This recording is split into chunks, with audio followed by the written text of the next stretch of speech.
नमस्कार दोस्तों, स्वागत है आप सभी का ऑनलाइन अड्डा फॉर स्टडी चैनल पे का। फिर से दोस्तों आप सभी के बीच आज 69,000 को लेकर 69,000 शिक्षक भर्ती को लेकर दोस्तों पल पल की जो अपडेट निकलती सबसे पहले आप सभी को ऑनलाइन अड्डा फॉर स्टडी चैनल के माध्यम से मिलती रहती है। दिन भर की जितनी भी दोस्तों अपडेट निकली सबसे पहले आप सभी को प्रोवाइड कर दी गई है।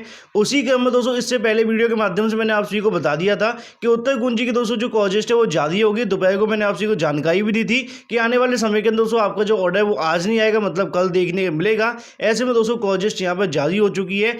अब हम बात करेंगे दोस्तों 69,000 के सभी मुद्दों को लेकर, चाहे दोस्तों उत्तर कुंजी स्टे की बात करें, सरकार को राहत की बात करें, कॉमन नंबर को लेकर बात करें, मॉडिफिकेशन एप्लीकेशन की हम बात करते हैं, उसकी सुनवाई के बारे में, सुप्रीम कोर्ट की सरकार की राहत के बारे में, साथ में फर्स्ट काउंसलिंग, सेकंड काउंसलिंग, कम गुणांक वाले, ऐसे बहुत सारे अभ्यर्थी लगातार कमेंट करते रहते हैं। इसके अलावा भी दोस्तों जो मुझे क्वेश्चन याद है मैं सारे के सारे सवालों के जवाब आप सभी को इसी वीडियो के अंदर दे दूंगा। तो वीडियो को लाइक एंड शेयर करना बिल्कुल ना भूलें, साथ में चैनल को सब्सक्राइब कर लें और बेल आइकन को दबा लें, इससे कि आप सभी को लेटेस्ट वीडियोस के नोटिफिकेशन मिलते हैं। ज्यादा जानकारी के आप सभी टेलीग्राम चैनल को ज्वाइन कर सकते हैं, लिंक आप सभी को वीडियो की डिस्क्रिप्शन में मिल जाएगा। तो दोस्तों ऐसा कि आप सभी को होता है कि कॉजेस्ट यहाँ पर जारी हो गई, तो कल दोस्तों 10:30 बजे करीब आप सभी का जो ऑर्डर है वो सुनाया जा सकता है। अगर 3 केसेस को सुनाया था तो 11 सवा 11 बजे तक भी दोस्तों आपका जो ऑर्डर है वो सुना दिया जाएगा। बाकी जो भी अपडेट निकलेगी सुबह तक दोस्तों आप सभी को प्रोवाइड कर दी जाएगी। इसी संदर्भ में दोस्तों अधिकारियों से भी वार्ता की है। वार्ता में दोस्तों जो चीजें देखने को मिली उसको लेकर हम बात करेंगे। उनकी तरफ से स्पष्ट तौर पर यहाँ पे दोस्तों आज भी क्लियर किया गया है कि जैसे ही कॉजेस्ट आई उसके बाद से अभ्यर्थी दोस्तों उनसे मिलने के लिए पहुंचे हुए थे, उनकी तरफ से बिल्कुल स्पष्ट किया गया जिस तरीके से यहाँ पे अधिकारियों की तरफ से दोस्तों इससे पहले भी बताया जाता था। उनका यहाँ पे कहना था कि जैसी डबल बेंच का आदेश आएगा उसके बाद में सरकार की तरफ से अगला स्टेप होगा मॉडिफिकेशन अपील के बारे में होगा। लेकिन सब कुछ दोस्तों निर्भर करेगा आदेश के ऊपर कि आदेश के अंदर क्या रहता है, सरकार को राहत मिली है कि नहीं मिली है। सिंगल बेंच के स्टे को लेकर जो चीज़ें देखने को मिलेंगी उसी के बाद सरकार जो है अगला कदम उठाएगी। तो यहाँ पर दोस्तों आपसे काफ़ी चीज़ें देखने को मिलेंगी।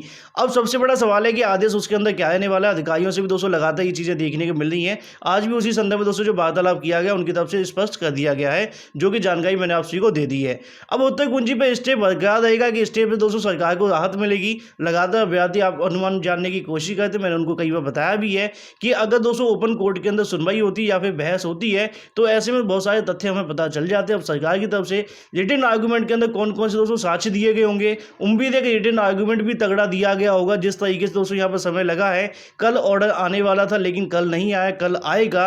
तो ऐसे में 2 दिन दोस्तों ऑर्डर डिले हुआ है। तो यहाँ पे आप समझ सकते हैं कि रिटन आर्गूमेंट्स के अंदर दोस्तों इस तरीके के साक्ष्य होंगे या फिर चीज़ें देखने को मिली होंगी, जिस वजह से ऑर्डर थोड़ा बड़ा भी हो सकता है, 5 से 6 पेज का हो सकता है, या फिर दोस्तों जो भी चीज़ें होंगी वो तो आपको कल पता चल जाएगा। तो यहाँ पर सब कुछ डिपेंड करेगा सरकार की दोस्तों आगे की रणनीति के आधार पर कि सरकार ने किस तरीके से रिटन आर्गूमेंट दिए होंगे और उसी पर दोस्तों राहत मिल सकती है। जैसे दोस्तों सोशल मीडिया पर चीज़ें चल रही थी सीटें वगैरह को लेकर, अगर इसी तरीके दोस्तों वहाँ पर डाला गया होगा तो 100% दोस्तों सरकार को राहत मिल सकती है।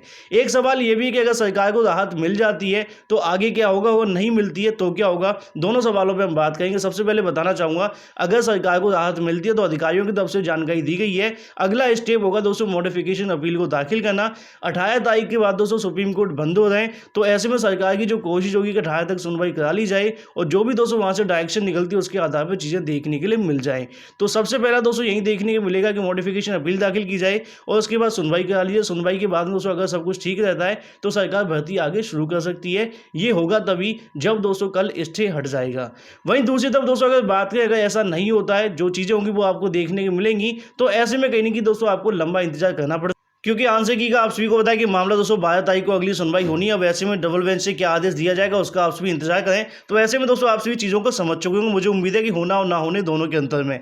अब लगातार अभ्यर्थी कॉमन अंक को लेकर परेशान रहते हैं कि सर कल कॉमन अंक मिलेगा कि नहीं मिलेगा, उस ऑर्डर के अंदर क्या 1-2 नंबर बढ़ सकते हैं। मैंने कई बार आप सभी को बताया कि यहाँ सरकार की तरफ से डायरेक्शन एप्लीकेशन फाइल की गई थी। एक तरीके से आप ये समझ सकते हैं कि सिंगल बेंच के अंतरिम आदेश के खिलाफ दोस्तों यहाँ पर अंतरिम आदेश मांगा गया है कि जो भी आदेश होगा यहाँ से दे दिया जाएगा। तो ऐसे में आप चीज़ों को यहाँ से समझ लीजिए। अभी दोस्तों ये कह पाना मुश्किल है कि यहाँ पे कॉमन अंक मिलेगा, कि कॉमन अंक को लेकर यहाँ कोई बहस नहीं हुई है और ना ही दोस्तों ऐसी कोई रिपोर्ट अभी सौंपी गई होगी। बाकी जो भी चीज़ें होंगी दोस्तों ऑर्डर के अंदर आप को देखने के लिए मिल जाएंगी। तो फिलहाल कॉमन अंक को लेकर आप इंतजार करिए, हो सकता है आने वाले समय के अंदर सिंगल बेंच के अंदर इसको लेकर और सुनवाइयां देखने को मिलेंगी और वहां से दोस्तों आपको जो है चीज़ें देखने के लिए मिल जाएंगी इस संदर्भ में। तो फिलहाल कॉमन अंक की उम्मीद नहीं कर सकते, बस उम्मीद ऐसी कर सकते हैं कि सरकार को राहत मिली है कि नहीं मिली है, यही सबसे महत्वपूर्ण पॉइंट यहाँ पर देखने को मिलेगा। रहती है अगर दोस्तों बात कॉमन अंक को लेकर लेकर, तो उस पर सुनवाई आपसी को अभी देखने के लिए और भी मिलेगी, क्योंकि यहाँ पर दोस्तों जो है रिपोर्ट मांगी गई है सिंगल बेंच की तरफ से। अब डबल बेंच उस पर क्या कहती है उसका हमें इंतजार करना पड़ेगा।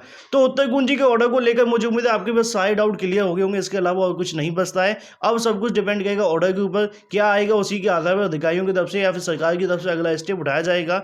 अब ऐसे में सुनवाई का सवाल आता है, सुनवाई कब तक हो सकती है? 18 तारीख से पहले सरकार चाहेगी सुनवाई हो जाए। उम्मीदें भी दोस्तों लग सकती है कि सरकार की अपील है तो मान सकते दोस्तों जो है जब दाखिल होगी उसके 2-3 दिन के बाद सुनवाई देखने के लिए मिल जाएगी। ऐसे में समय भी काफ़ी ज़्यादा कम है, जो कि आप सभी को भी पता है। तो उम्मीद है दोस्तों आने वाले समय के अंदर कल ऑर्डर देखने के बाद जो भी चीज़ें होंगी वो आपको बता दी जाएंगी। अब ऑर्डर 100% बता पाना मुश्किल है, क्या रहता है क्या नहीं, क्योंकि आप सभी को पता है यहाँ पे जो भी चीज़ें हुई दोस्तों आप सभी को बता देंगे रिटन आर्गूमेंट के आधार पर हुई हैं। तो ये तो दोस्तों बात हो जाती है मॉडिफिकेशन अपील और उसकी सुनवाई के संदर्भ में। अब सबसे बड़ा सवाल ये मिलता है कि सुप्रीम कोर्ट से राहत मिलती है, और अगर मिल जाती है और मिल भी सकती है, क्योंकि यहाँ पे ऐसा बिल्कुल भी नहीं कहा गया कि उन सभी पदों को लेकर शिक्षा मित्रों की भर्ती करनी या फिर दोस्तों आने वाले समय के अंदर क्या होगा। ये पद सिर्फ होल्ड पर रखे गए हैं 14 तारीख तक की सुनवाई के अंदर। ऐसे में सरकार दोस्तों अगर अपना पक्ष रखती है, जो कि अभी तक नहीं रख पाई है, सरकार की गलतियां भी हैं। अगर सरकार इसी तरीके से दोस्तों अपने पक्ष को रखती डबल बेंच के अंदर, सुप्रीम कोर्ट के अंदर समय समय पर, तो यहाँ पर दोस्तों आपको और भी चीज़ें देखने के मिल सकती थी। लेकिन फिलहाल दोस्तों कल की ऑर्डर को लेकर है, तो यहाँ से दोस्तों अगर सरकार अपनी चीज़ों को यहाँ स्पष्ट तरीके से रखती है तो उम्मीद भी कर सकते हैं कि सरकार को वहाँ से राहत देखने के लिए मिल जाए। बाकी दोस्तों राहत जब भी मिलेगी जब आप सभी को पता है कि सरकार तरीके से अपने पक्ष को रखेगी। अब सब कुछ निर्भर करने वाला दोस्तों कल के ऑर्डर पर। अभी तक की सारी चीज़ें दोस्तों मैंने आप सभी को इसी के आधार पर बता दी हैं। मुझे उम्मीद है आपके सारे सवाल क्लियर हो गए होंगे। अब सवाल देखने को मिलता है 68,500 वाले अभ्यर्थियों के बारे में, फर्स्ट काउंसलिंग के बारे में और सेकंड काउंसलिंग के बारे में। वैसे तो मैं लगाता हूँ, उम्मीदें करता हूँ सभी अभ्यर्थियों को बताता रहता हूँ लाइव के अंदर आकर के कि सेकंड काउंसलिंग का आप सभी इंतजार करिए, चीज़ें आपको देखने के लिए मिलेंगी। क्योंकि काफ़ी चीज़ें दोस्तों यहाँ पर जो फिलहाल नॉर्मल नहीं है, जिसके आधार पर बता पाना थोड़ा मुश्किल है। लेकिन लगातार अभ्यर्थी वो कहते हैं कि सर आप हमारे बारे में क्यों नहीं कुछ बताते हैं। डियर मैं सभी के बारे में बता दूँ, मेरे लिए कोई अलग नहीं है, लेकिन फिर भी दोस्तों मैं आप सभी को समझाने की जो कोशिश है वो करूँगा, जिससे कि आपके भी डाउट यहाँ पर क्लियर हो जाए। सबसे पहला सवाल देखने को मिलता है कि पहली काउंसलिंग कब तक हो सकती है। और सब कुछ निर्भर करेगा दोस्तों कॉमन अंक को लेकर। अगर एक कॉमन अंक मिला तो कम से कम भर्ती प्रक्रिया दोस्तों 1 से 1.5 महीने और आगे बढ़ जाएगी। ठीक है, 14 तारीख के बाद अगर भर्ती शुरू होगी तो आप समझ सकते हैं 2-2.5 महीने और भर्ती आगे बढ़ जाएगी, क्योंकि जब तक वहां से फाइनल नहीं हो जाएगा तब तक देखने के लिए नहीं मिलेगा। तो ऐसे में ये बता पाना मुश्किल है कि फर्स्ट काउंसलिंग कब तक संपन्न हो जाएगी और कब तक खत्म हो जाएगी। ठीक है, तो यहाँ पे फिलहाल आपको सुनवाइयों का ही इंतजार करना पड़ेगा, जो कि हम पहले से करते आए हैं 17 से 18 महीने तक। बीच में पेपर लीक को लेकर चीज़ें देखने को मिलती है, परीक्षा रद्द को लेकर देखने को मिलती है। मुझे उम्मीद है कि आपको डाउट नहीं रहा होगा और इस संदर्भ बोलने की मुझे आवश्यकता भी नहीं है। लेकिन यहाँ पे आवश्यकता पड़ती है सेकंड काउंसलिंग के संदर्भ में। जो अभ्यर्थी ये सोचते हैं कि सेकंड काउंसलिंग लिस्ट जारी होगी कि नहीं होगी, उनके बारे में बताना चाहूँगा कि सेकंड काउंसलिंग लिस्ट जारी होगी, 100% होगी। इसके अंदर बहुत सारे ऐसे अभ्यर्थी जो बीएड अपीयरिंग वाले हैं, बीटीसी अपीयरिंग वाले हैं, या फिर दोस्तों ऐसे बहुत सारे टीईटी वाले भी हैं जिन्होंने दोस्तों जो टीईटी क्लियर नहीं था लेकिन फिर भी दोस्तों परीक्षा दी थी और परीक्षा के बाद नंबर भी लेकर के आए हैं और चयनित लिस्ट के अंदर नाम भी है। मैंने एक दिन वीडियो के अंदर बताया भी था कि मैं सार्वजनिक नहीं कर सकता हूं, अदरवाइज दोस्तों मैं आपको बता भी देता। तो ऐसे में दोस्तों सेकंड काउंसलिंग वाले अभ्यर्थियों को यहाँ पर ज़्यादा परेशान होने की आवश्यकता नहीं, ज़्यादा पैनिक मत होइए, समय बहुत लग जाएगा। मुझे उम्मीद है कि लगभग दोस्तों फर्स्ट अगर 2-3 महीने में होती है तो सेकंड उसके 1-1.5 महीने के बाद आपको देखने के लिए मिलेगी, अगर सब कुछ ठीक रहता है। अब जब दोस्तों बात आती है सेकंड काउंसलिंग के बारे में, पहले मैंने आपको काफ़ी कुछ इसके बारे में बताया भी था, लेकिन फिलहाल दोस्तों मैं आपको क्यों नहीं बताता हूँ, उसका रीज़न यहाँ पर यह भी देखने को मिलता है। पहला सवाल है दोस्तों 37 सीटों के संदर्भ में, जब तक वहाँ से क्लियर नहीं हो जाता है तब तक सेकंड काउंसलिंग के बारे में बात करना कहीं ना कहीं दोस्तों जल्दीबाजी देखने के लिए लगती है। दूसरा सबसे बड़ा सवाल देखने को मिलता है 1-2 नंबर अगर कॉमन मिल जाते हैं तो ऐसे में और भी बहुत सारे अभ्यर्थी पास हो जाएंगे, तो और अभ्यर्थी पास होंगे, सबका गुणांक बढ़ेगा, एक नंबर की वजह से पॉइंट में बढ़ेगा और पॉइंट पे यहाँ पर सिलेक्शन भी देखने को मिलेगा।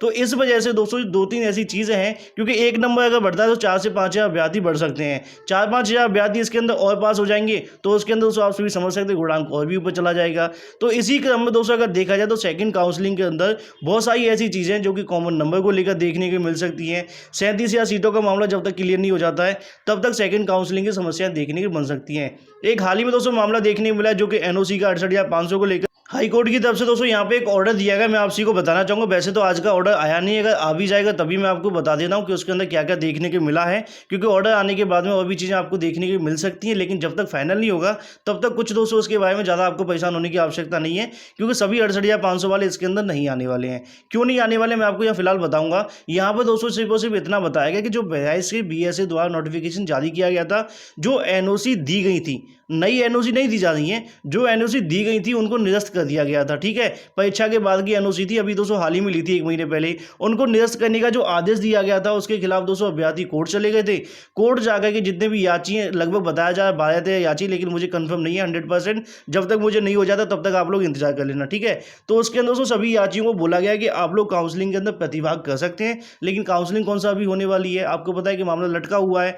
तो ऐसे में जब तक दोस्तों उनका ये कहना था कि जब तक यहाँ से फाइनल नहीं हो जाता है तब तक आप लोग जो है भर्ती प्रक्रिया के प्रोसेस में आगे जाइए, लेकिन अगर यहाँ से फाइनल नहीं होगा, अगर यहाँ से दोस्तों जो है जैसा कि आपको पता है पेटिशनर याचिकाकर्ता जो हार जाते हैं तो उनको नियुक्ति पत्र भी नहीं दिया जाएगा। तो सब कुछ दोस्तों कोर्ट की डायरेक्शन के अंदर आप सभी को देखने के लिए मिलेगा। तो ऐसे में दोस्तों इस चीज़ को सोचना कि 68,500 वाले सभी अभ्यर्थी इसके अंदर आ जाएंगे या कुछ अंदर आएंगे, या हाईकोर्ट का क्या डिसीजन होगा, क्योंकि यहाँ से सरकार से रिपोर्ट मांगी जाएगी, सरकार किस आधार पर इसको कैंसिल कर रही है। अगर सरकार इस चीज़ों को प्रूव कर देती है कि हमें एनओसी 20/2018 से पहले का चाहिए और सरकार दोस्तों इस पर अच्छे तरीके से पैरवी भी करती है, तो आने वाले समय के अंदर सभी 68,500 वाले इससे बाहर हो जाएंगे, जो कि दोस्तों आप सभी को देखने के लिए मिल जाएगा। तो ऐसे में अभी फिलहाल दोस्तों आपको पेशेंस रखने पड़ेंगे, क्योंकि काफ़ी उम्मीदें थी 68,500 वालों से बाहर जाएंगे, लेकिन ये तो दोस्तों कोर्ट तक पहुंच चुके हैं अंदर आने के लिए।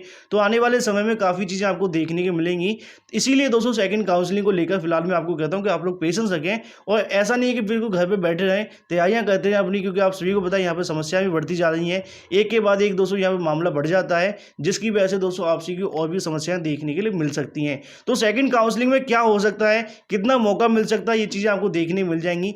बात आती है कम गुणांक वालों को, कितना कम गुणांक का मतलब है कुछ पॉइंटों से, क्योंकि आपको पता है 37,000 का मामला क्लियर हो जाएगा, तो दोस्तों आपको और भी बेनिफिट देखने को मिलेगा। 68,500 वालों को एनओसी नहीं मिलेगी तो और बेनिफिट मिलेगा। बीएड बीटीसी अपीयरिंग वाले, बैक वाले जितने भी वो बाहर हो चुके हैं, इनमें कोई समस्या है ही नहीं है, ठीक है, ये तो पक्का बाहर है। तो ऐसे में कम गुणांक वालों को मौका तो मिलेगा, लेकिन यहाँ पर जो 37,000 सीटों का सबसे बड़ा पंगा पड़ा है, जब तक ये ठीक नहीं हो जाता है तब तक सेकंड काउंसलिंग के लिए आप सभी को इंतजार करना पड़ेगा। तो ऐसे में बहुत सारे अभ्यर्थी तो फर्स्ट में बाहर होंगे, कोई शक नहीं है, लेकिन जब तक एनओसी वाले और ये चीज़ें क्लियर नहीं हो जाती हैं तब तक सेकंड काउंसलिंग में आप लोग पेशेंस रखिए। तो ऐसे में आप अंदाजा मान के चलिए 6 से 7,000 अभ्यर्थी वैसे बाहर हो सकते हैं, और अगर 68,500 वालों को मिला दो तो संख्या इससे भी डबल देखने के लिए मिल जाएगी। लेकिन आगे क्या होगा वो डिसीजन दोस्तों कोर्ट को लेना है।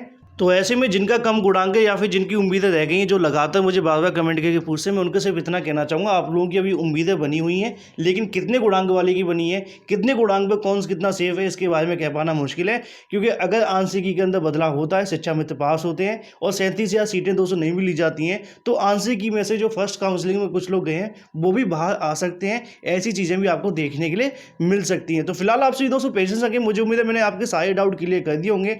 अभी भी आपके मन में कोई डाउट है तो जब मैं लाइव होता हूँ वहाँ पे आके के आपसे मुझसे पूछ सकते हैं। फिलहाल इस वीडियो के माध्यम से इतना ही। वीडियो पसंद है वीडियो को लाइक एंड शेयर करना बिल्कुल ना भूलें, साथ में चैनल को सब्सक्राइब कर लें और बेल आइकन को दबा लें, इससे कि आपसे को लेटेस्ट वीडियोस नोटिफिकेशन मिलती है। So guys thank you for watching this video.